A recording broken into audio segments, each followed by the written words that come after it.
Today, you will learn the psychology behind how and why a narcissist can be so cruel. Welcome to Heartbreak to Wholeness, the podcast helping you heal from the mindfuck of narcissistic relationships and move towards the secure, peaceful woman you want to become.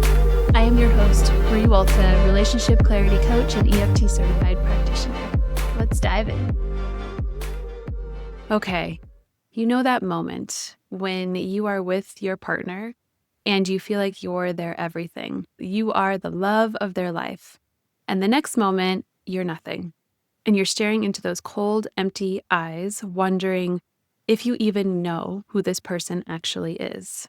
Asking yourself, how can he be so cruel? And that sudden switch, that from the tenderness turning into the cruelty, that is one of the most disorienting, painful parts of a relationship with a narcissist. I know part of you thinks that it was somehow your fault or that you played into him being so cruel to you. But what I want you to know and what we're going to talk about in depth today is why their cruelty is not about you. It's about them. Understanding more about this will help to lift that weight of self-blame. So in today's episode, I am having a conversation with Hillary Buckwalter-Wild. She is a fan favorite of the Heartbreak to Wholeness podcast. She has been on several episodes. She is a survivor of narcissistic abuse. She is a therapist, and she is just the most kind-hearted woman that you will ever meet. And she's here about malignant narcissism. You are going to learn what malignant narcissism is and how and why it is different from other types of narcissism, also why that matters for your healing. You're going to understand what drives their cruelty, and you're going to understand clearly the red flags and subtle signs to watch out for. So if you have ever been haunted by this question, how could they treat me this way? Do they even love me? This conversation is for you. And be sure to stick around to the end of the episode where I will pull an oracle card that will offer you a message that you can use this week to stay more conscious in your healing. Hello, Hillary. Hi, Bree. We are going to talk about malignant narcissism. And I want to hear from you because this is such a confusing topic. It's such a confusing thing to try to understand. What is malignant narcissism? Yeah, it is a rich, dynamic, and sort of scary topic. In my own healing process from narcissistic abuse, I've talked about in previous podcasts how I went through a process of delayed realization. Like I didn't understand what I had been through when the discard happened and the relationship ended, and went into this long process of educating myself and healing in my recovery. And I did, come to realize, oh, that was narcissistic abuse, right? And I was able to frame my experiences through that lens, which was really helpful. But as time went on, I started to get really curious about like the depth of cruelty and the level of harm psychologically and emotionally that I experienced. And I started to wonder, like, was that it? Like, was it just narcissistic abuse? Well, then I read a great memoir that came out recently by Patrice Gagne, and it's called Sociopath, a Memoir. And in this book, what's so amazing about it is like, we have a firsthand account of someone who is diagnosed as a sociopath, of their internal lived experience and how that expresses through their behavior in the world and in relationships. And, typically when we're learning about narcissistic abuse or narcissism or narcissistic personality disorder, we're reading about it from the perspective of a survivor. We're reading about it from a clinical perspective, maybe an educational material. And so that's great, like to understand the abuse cycle, idealization, devalue, discard, understand love bombing and future faking and like all of the things that are kind of wrapped into that package. But reading her memoir, as I was reading it, I was so struck by what she described. And she described the building of this internal pressure and anxiety in herself that could only be relieved through causing harm to someone else or something else, right? And as I was reading it, I was like, this is the abuse cycle.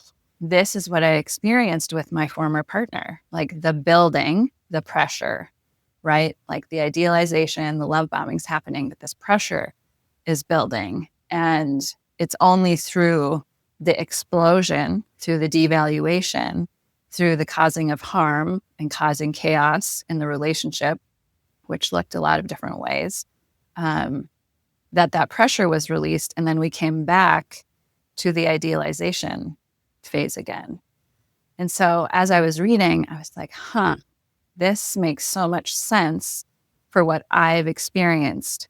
She also talked about her experience of being in college and recognizing that when she would go to college parties, she could watch people to learn how to behave like a healthy human being, how to mimic emotions. So she started going to parties for the specific purpose of watching people to learn how to mimic empathy and other social human emotions. And she found that when she did this, then she had more friends and she could have more people in her orbit.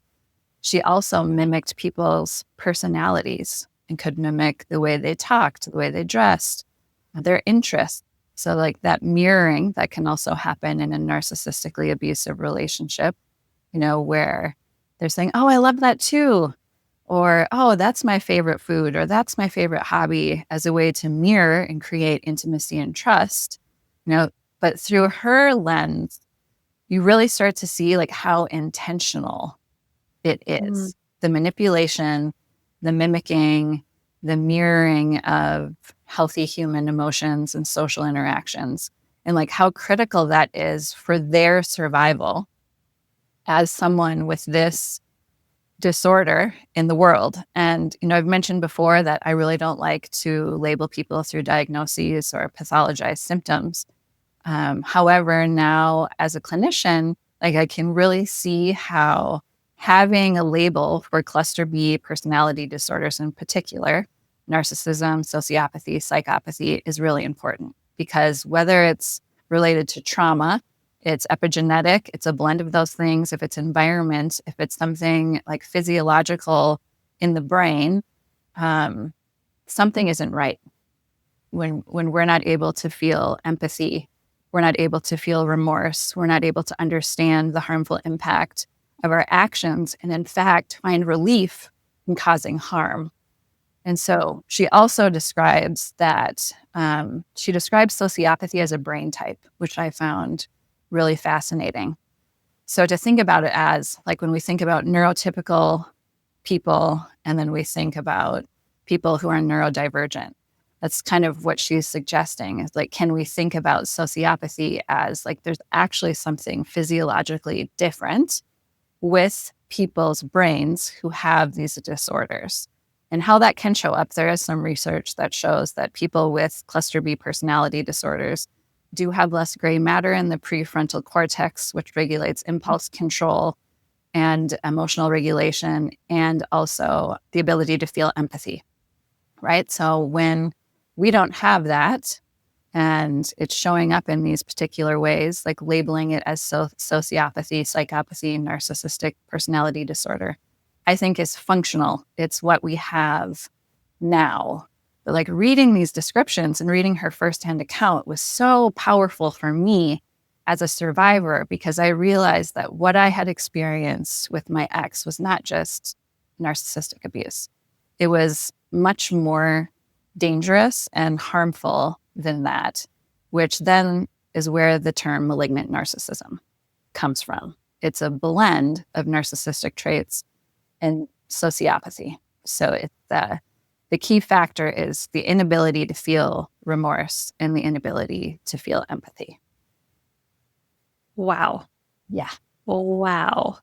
So if we're looking at narcissism on a spectrum, malignant narcissist is on the greater scale end of that Yes. spectrum. Like there are people with narcissistic traits, and then there are malignant narcissists, and then there are sociopaths, and further down that sort of line of predatory and or scary people. I mean, for lack of a better term. Mhm. Um, how you describe the difference in the brain makes so much sense then to the question of, I just don't understand, like, how can they be so cruel?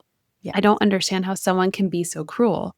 So that really, like, I'm just thinking of how helpful this would have been in my early recovery from this, of looking at it like their literal brain is structured differently than Mhm. ours, which is why they cannot access the same things that we can access. Yeah. Not that you aren't understanding them correctly or that you're missing something or that you caused them to be a certain way. I hear that a lot from clients of like, if I would have just not pushed all of their buttons, if I would have just brought things up differently, then I wouldn't have caused them to be so cruel. And that is so false. Like Mhm. they are being cruel, especially people who sociopaths are being cruel to, like you said, relieve that pressure. That is so fascinating to me. I think we need a lot more research on this. Yeah.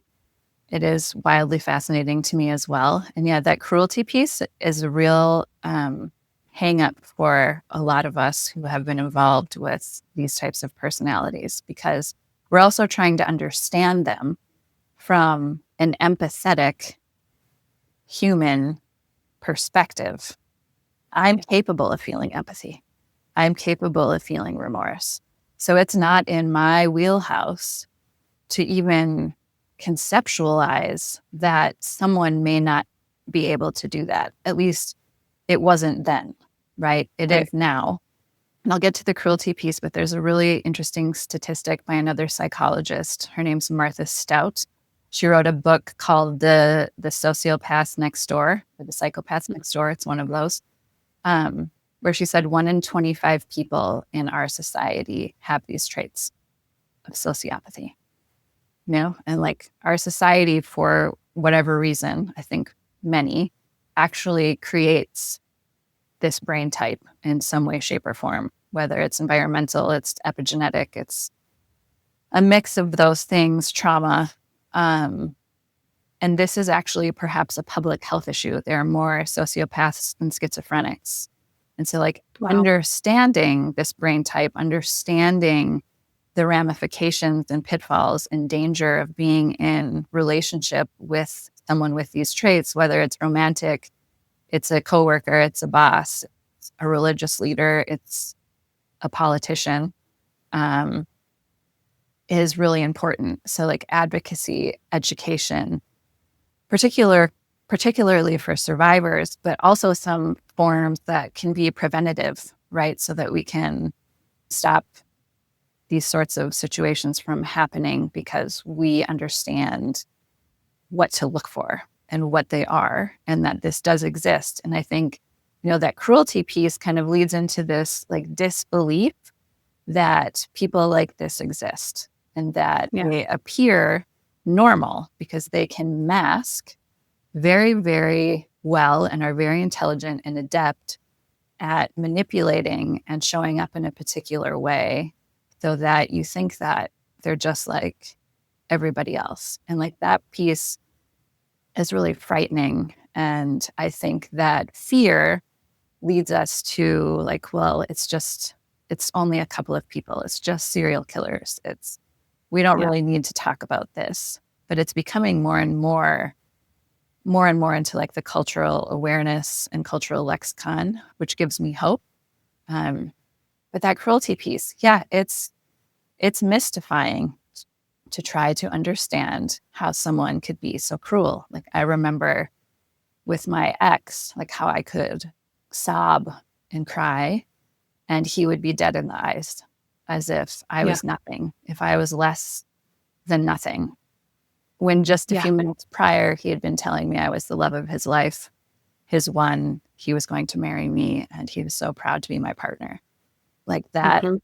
dichotomy that comes with the cruelty, that contrast between Dr. Jekyll and Mr. Hyde, but being able to start framing it as a brain type, as an actual personality disorder. Like this person, this is how their brain functions. This is their physiology. This is what they actually need to do in their system to relieve that anxiety and pressure. And it's not personal.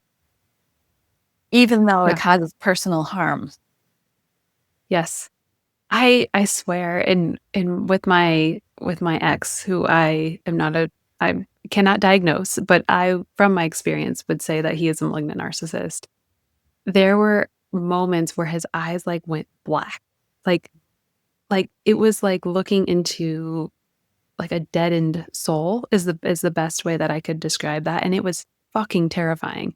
Like, so terrifying that I had to shut out that that was something that I was, like, picking up on, because for me at that time, I wasn't yet ready to see all the things, Mhm. and so if I let myself acknowledge that, then I had to go down that rabbit hole of, like, well, then what am I gonna do about it, and how am I with somebody who is capable of having a deadened soul look in their eyes, and what does that Mhm. mean about me, right? We just, like, we go into all of these places. So, I think it's really important that we're having this conversation to bring some awareness, like you're saying. Looking for cruelty is obviously a sign. Looking for that Jekyll and Hyde sort of, like, "I hate you, you're the worst, I love you, you're the best," kind of Mhm. flip-flopping really quickly. What are other signs that the listener can look out for to maybe help, like, connect their own dots in a past relationship, or help them in a current relationship, or even a future relationship? And I think it's ultimately like looking for those red flags. Like, is it too much too fast? Are they consistent? Do their actions match their words demonstrated over time? Right. Mhm. And that's the problem with these kinds of predatory relationships is they're often at such an accelerated pace. And we are wrapped up in the physiology of the love bombing and all of the good things.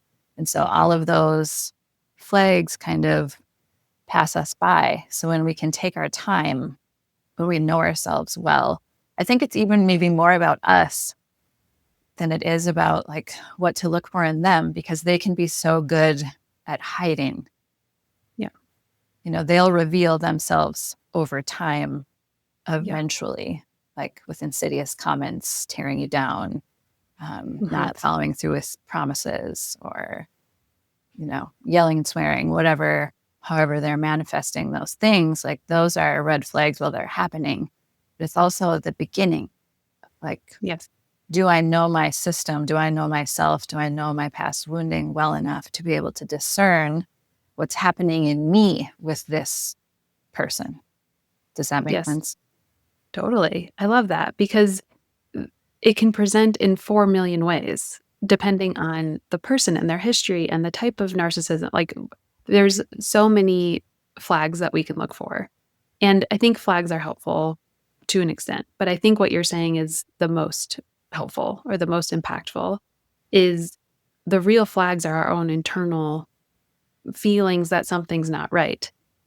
Right. And when we move at such a fast pace, not just in relationships, but in life, it's like, do you constantly have your calendar full? Are you double booking? Are you over, like, social obligations every weekend, multiple times a day? Like, are you moving at such a fast pace that you are unable to really sit in your own experience, your own feelings, your whatever is happening in your life, period? When we go through these relationships and it's happening that fast, it's the same thing. Hmm. There's too much information to intake that we don't have time to stop and think about how we feel about the information that we have. Yeah. So the slowing down. I think that what you said about them demonstrating the behaviors over time is key. Hmm. Over time means, how are they showing up after month 3, 4, 5? Are their actions still matching their words? And having these continual check-ins with ourselves around, how are they showing up? How do I feel in the relationship? What's new? What's changed? I think sometimes we go into relationships, maybe more aware of that on the front end, and then we're like, everything is great. Like, they're showing up as this amazing person, and then we forget to check back in, Mhm. like, Yeah. when things start feeling not so great. Mhm. And I think other things to look for are like when the relationship is in play, if you find yourself saying, well, when it's good, it's so good. But when it's Yeah, bad, oh, it's terrible, but it's so good. Or the sex is so good. And we've talked about that in other podcasts. Or yeah, like if they're saying things, you know, like my ex used to just randomly drop chaos and like fire into the relationship and say things like, we're at a wedding and he leaned over and said, I beat the shit out of my dog when no one's looking, Whoa. or I had sex with my friends' wives, or just these things that are like so difficult to square. Like, I have an active restraining order for physically assaulting someone, but I love Yep. you and you're not like the other women and you're so amazing and da da da, But like she was crazy and he she was made me do it. crazy. Yeah. Like those contrasts of like the love bombing versus the crazy making, like paying attention to those little comments or actions that get said, or they're taking their phone in the bathroom all the time, or, Yeah. other women are constantly walking by the house, or, there are little things I think that I picked up on throughout, but pushed them aside because I was clinging to the good times, who he was pretending to be, and his skillfulness at mimicking me was so great. Like when we met, he was like this average Joe blue collar guy who like had a nicotine addiction and drank too much. And then throughout the relationship, he subsumed my personality and like Yeah. started wearing it as an outfit. And then suddenly became this yoga teacher, health guru who knew psychotherapy language, and then Mhm. used wearing my personality to groom the next victim. I mean, there's so many moving pieces and so many things to pay attention to. But I think if we're honest with ourselves, we also kind of know like when these things are happening that don't feel right in our system. The things we can't square, the things we can't make sense of, the things that don't feel good. Mhm. Yeah, and also it's just like bizarre. Like, I don't know, like I experienced that too, where he had so many different personas that he would like it was more than just switching hobbies. It was like he would switch he would switch his entire way of being. Yes. I think what's important to remember from what you just said is that they are very skilled Yeah. at doing this because they have been doing it their whole life, because their brain is oriented in a way to do this for their survival. Yeah. And so they've put in their 10,000 hours plus. They are experts at this. Mhm. And so for the woman listening, like to give yourself some compassion if you did not see it right off the bat, Yeah. because you're not intended to see it right off the bat. Like it is very hard to see it until you're in it and you're starting to see these discrepancies or you're starting to see the masks fall off. And the hope is with more education, we start to recognize that sooner Mhm. than staying with them and justifying and talking ourselves out of what feels true. Like these, I don't, I know that can sound a little scary. Like you have to be in it before you can actually see it. But what are your thoughts on that? Do you think that that's true?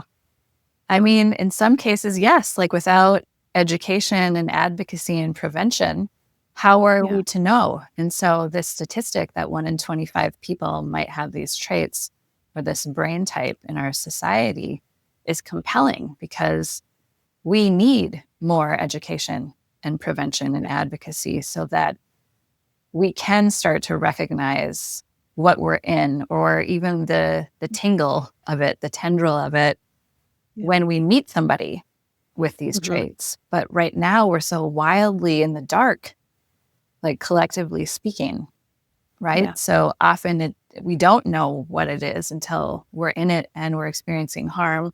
And Mhm. God is willing, we get out, right? And we're able to look at it. And now there's more people like you and I who've had these experiences who are speaking more publicly, where hopefully, that's rippling, and that sort of thing can be used as a way for people to get to know themselves and to get to know these dynamics.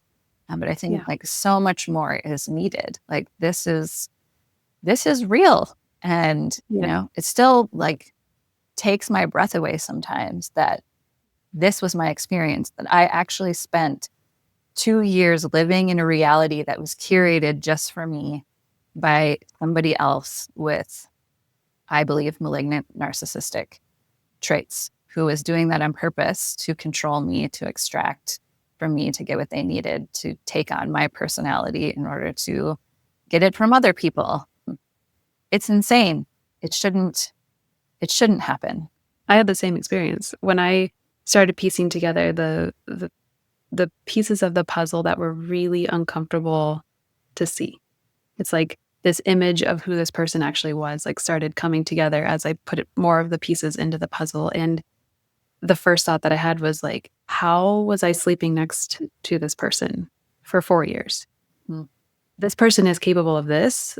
Like, how am I not dead? Right? That's where part of my brain went, was this could have gone a whole different way. Mhm. Um, and it's so hard. It's so hard to not have that, like, this is my fault. Mhm. I didn't see it, especially in hindsight. Yeah. Like, we're very quick to want to beat ourselves up and to maybe hold them accountable for the things that they were doing, but hold ourselves accountable the most for to picked up on this. What does Mhm. this means that I'm not a smart person, or this means that I'm not a whatever person. Yeah. And like, I really think that the more we stick in that energy, that is letting them win, Yeah. right? We stay like ruminating around them and the relationship and what that means. And it's like, if we don't move through that, then they still have control of our mind with Mhm. their just residual essence, which to me, I'm like, no, I wanted him out of my brain, out of my body, out of the, like, I wanted to process through my trauma so fast so that I didn't have to relive him all of the time. Yeah. Like, that to me was the ultimate, like, fuck you, freedom, feeling of freedom. Absolutely. Same. And I think like when we can understand more about these cluster B personality disorders, particularly sociopathy and narcissism, the intersection of those things, like we Mhm, can really let ourselves off the hook and have a lot more self-compassion when we understand that this is actually their operating system and you weren't mhm. supposed to know. That's the con, Yeah, right? Like you weren't supposed to see it. That's why you didn't see it.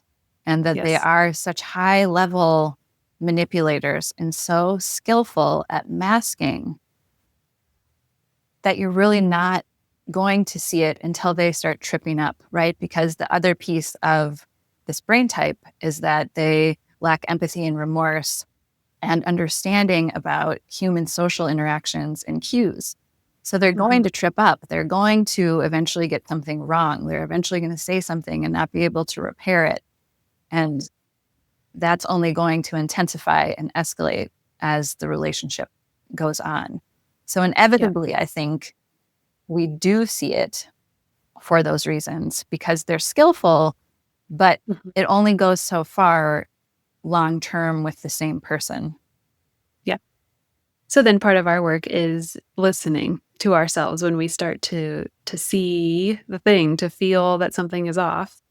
And I really, really believe, I say this in almost every episode, it's like making sense of the confusion of the mind fuck is at least a two-person job. Mhm. We have to be able to bounce what we think is our reality off someone else who can be like, "What? That's not the way a relationship is Yeah. supposed to be," or "That's not what a loving partner who loves you says when doors are closed." Or we have to have that feedback, Yeah. because otherwise we're just looping in this reality that they're creating for us. We need the hand to come in and help us out of the thought process or the fog or whatever word we want to put in there for it. Be it a friend, a family member, a therapist, a coach, like, find somebody that you feel safe with, that you can share, like, this just happened, that can hold with some emotional intelligence, right? Not say you're crazy, pick safe people to do this with. But we need that. We need somebody to be our outlet. Yeah. That reality testing is so, so critical. Yeah. So there's hope. There's There's hope to heal from these types of relationships. Both Hillary and I are testaments to that. There's hope to be able to spot the signs and not get into these relationships again. Hillary will be a testament to that. I am a testament to that. This this work, albeit painful to look at, is so important. Like you said, the awareness, the prevention, just having knowledge. Knowledge is power, is so much power. So If you're listening and this feels a little scary, keep going. You're safe. Keep going. Mm-hmm. Anything that you want to leave the listener with, Hillary? I think just piggybacking on what you just said, find safe people to share your experiences with, educate yourself. If you've heard this and it's piqued your interest, there's lots of great books out there that have already kind of been written on this topic. We need more. We need more research, but don't give up. Know that you're not alone, I think is very important too. And just educate yourself. Beautifully said. Thank you. Thank you so much, Hillary. The amount that we learned in just this episode is tremendous. So thank you for sharing more about this type of narcissism and what the listener can look out for. My pleasure. Thanks for having me on again. Before you go for today, I want to just say that I see you so deeply in this incredibly painful experience that you have been through. If you made it to the end of this episode, I know that this resonated for you on some level. And being with a malignant narcissist or being with somebody who has treated you so cruelly is a special type of torture. And I see you. I feel you. I have been you. And recovery is possible from this experience. Making sense of it is possible. Healing from it is possible. I know it feels hard and far away, likely in this moment, but know that you can. And that these types of relationships aren't what relationships are supposed to feel like. That there is another possibility of an experience with a person who can treat you the way that you deserve to be treated, even if that feels far away right now. I just have to say it because I stand for that possibility for you. And for this episode, because Hillary and I touched on so many points, I want to just bring back your attention to a couple of the key moments that I really want you to remember.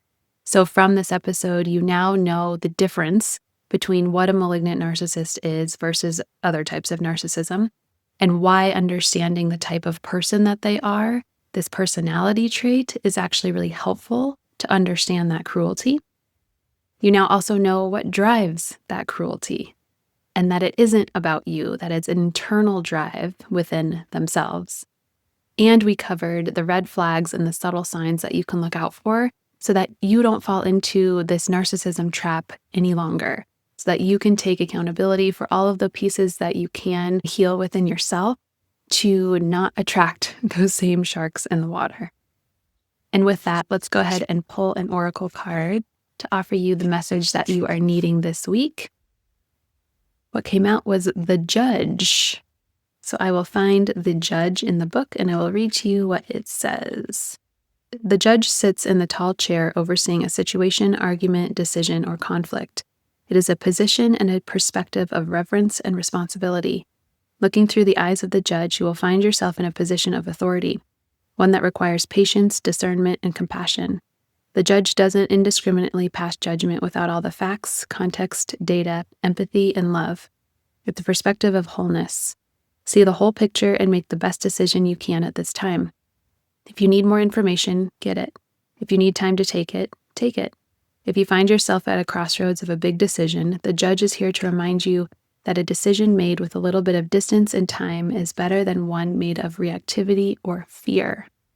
So let that message sink in for today. See how it resonates with what you are moving through. And as always, as you are on this journey, please know that you are not alone. I will see you in the next episode.